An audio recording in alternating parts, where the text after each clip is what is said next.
Leo, and welcome to your October forecast. How are y'all doing post eclipse month? October is the month for integration and seeing what's settled to the ground, to seeing what has happened post eclipse season and integrating the lessons.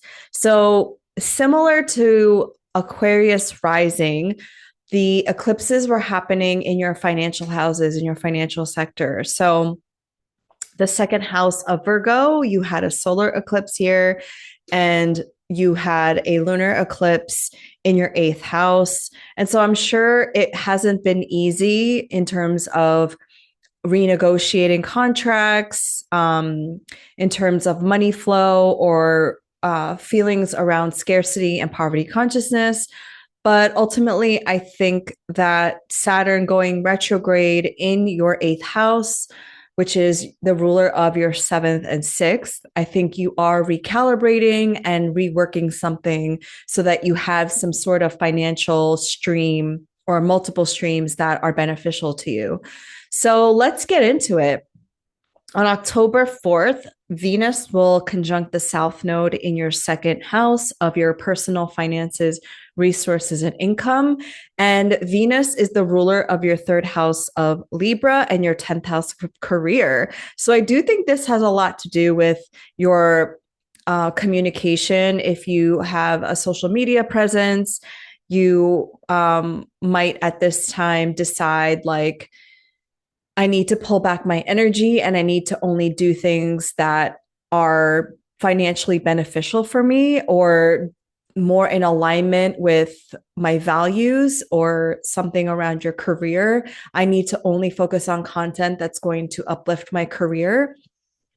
Venus is the planet about values and worth.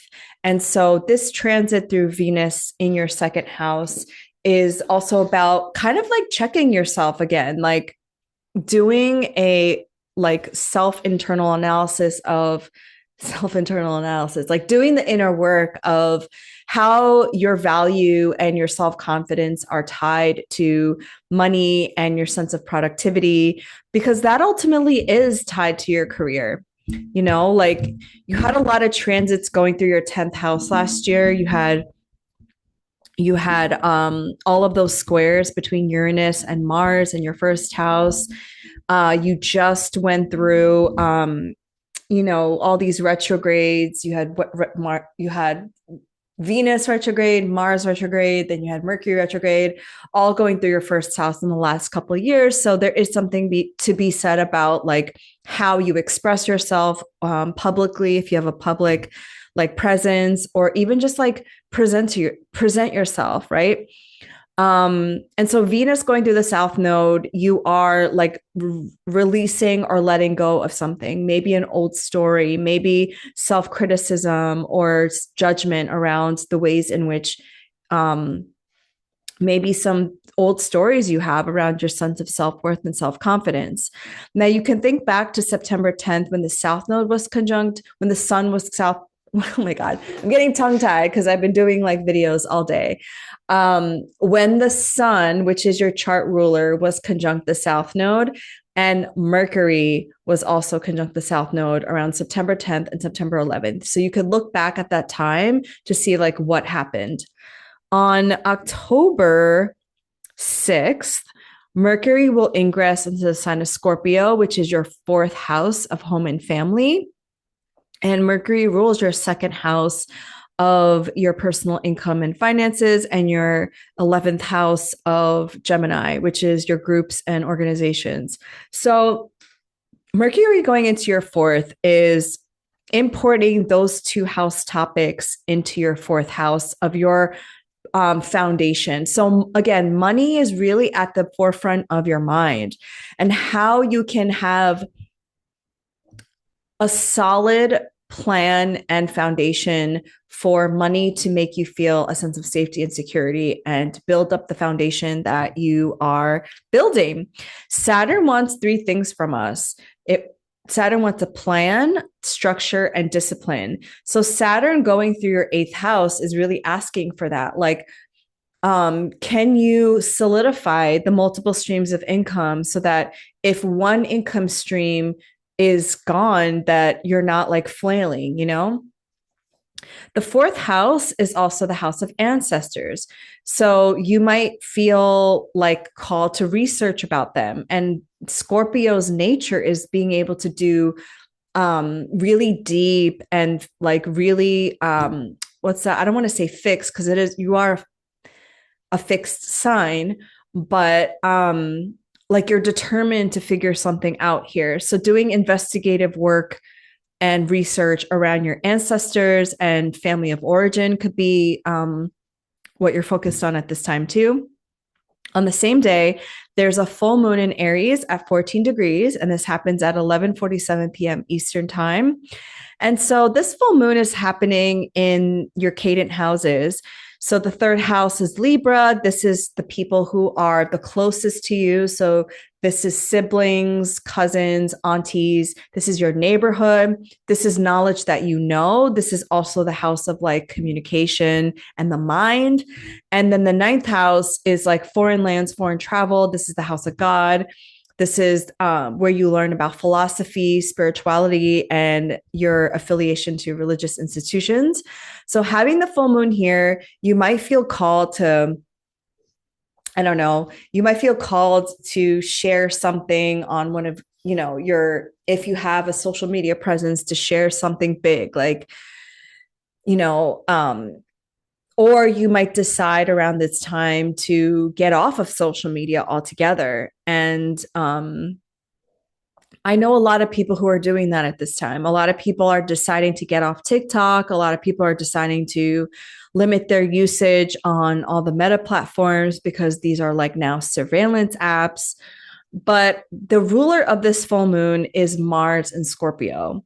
And Mars in Scorpio is transiting your fourth house. So this is a time that you might just feel more private, like you're going to focus on matters in the home and your family. And so there is something about like your the things that you know and learning it, you might be coming to a completion at this time. Some Leos might feel inclined to teach something, as the ninth house is the house of also teaching, like disseminating information. I think I really do believe this too, because you've had Saturn in your ninth house since May, and Saturn has this like elder energy, you know, and Saturn rules your seventh house of one-on-one partnerships and your clients, and also your sixth house of your work environment. So I think a lot of Leos were contemplating even like doing some kind of like deep studying or teaching. And Neptune, which we're going to talk about more so later on, October 22nd, Neptune is here and it's going to go retrograde back into Pisces. And Neptune has this like dreamy, imaginative quality to it, right? So a lot of Leos might also be interested in traveling abroad and possibly like moving abroad, like completely uprooting your life as signified by Mars in the fourth house, and deciding this is no longer my homeland, but I'm going to move towards a foreign land, as Mars also rules your ninth house of foreign lands and foreign travel. Okay, so on October 13th, Venus will ingress into Libra, which is your third house.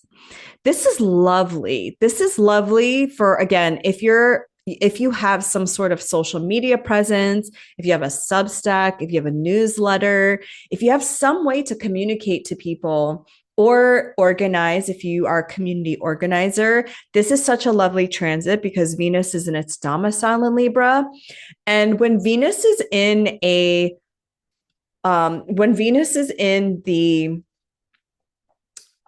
cardinal air sign versus like the fixed earth sign of Taurus, this is about sharing ideas and values. So you might feel inclined at this time to meet people who are aligned with your values, who have a moral compass, who you decide to, okay, you are my comrade. We're going to go to a protest together. We are going to organize together. We're going to do some sort of maybe mutual aid event.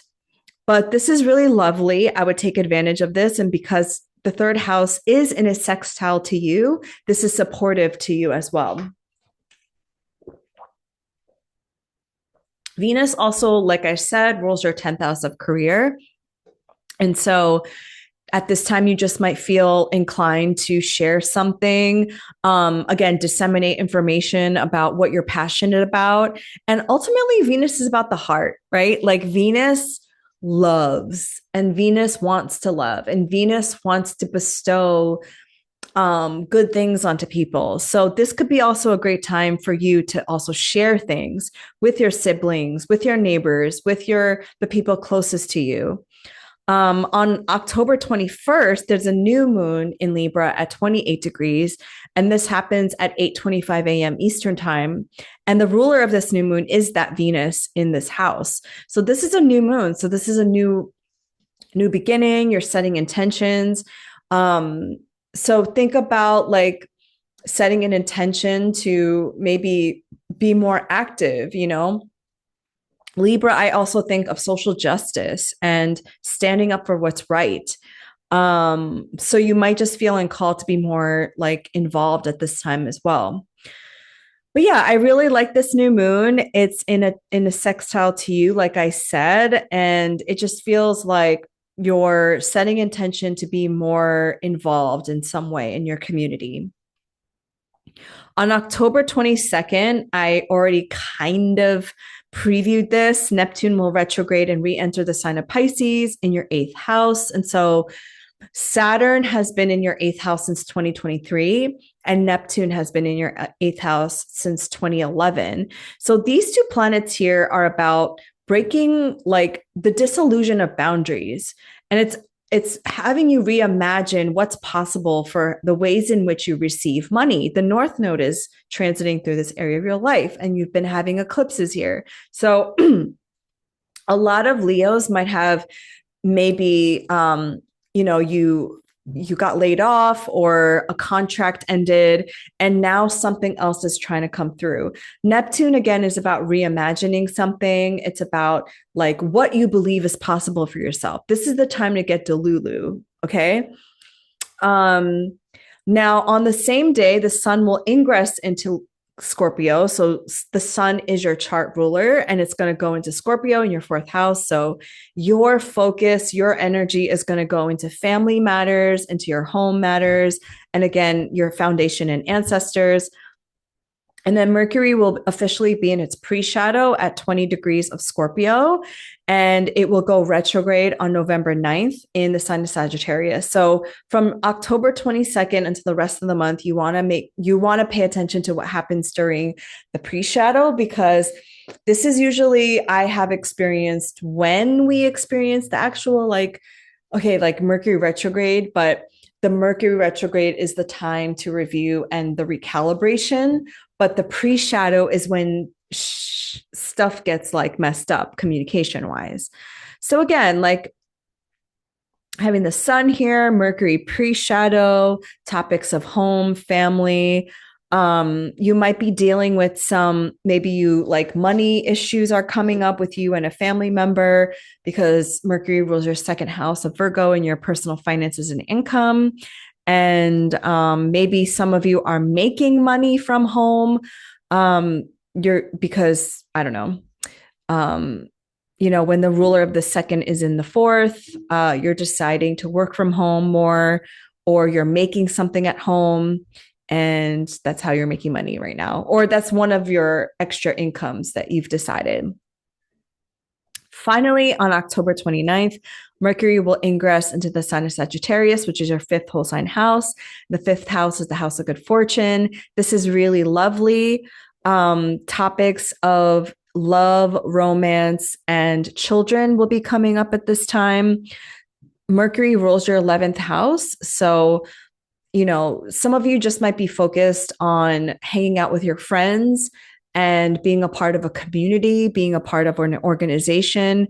And the fifth house is also the house of hobbies. And, it's Sagittarius. So Sagittarius is ultimately a mutable fire sign. Like it's about having fun, right? And the fifth house is about joy.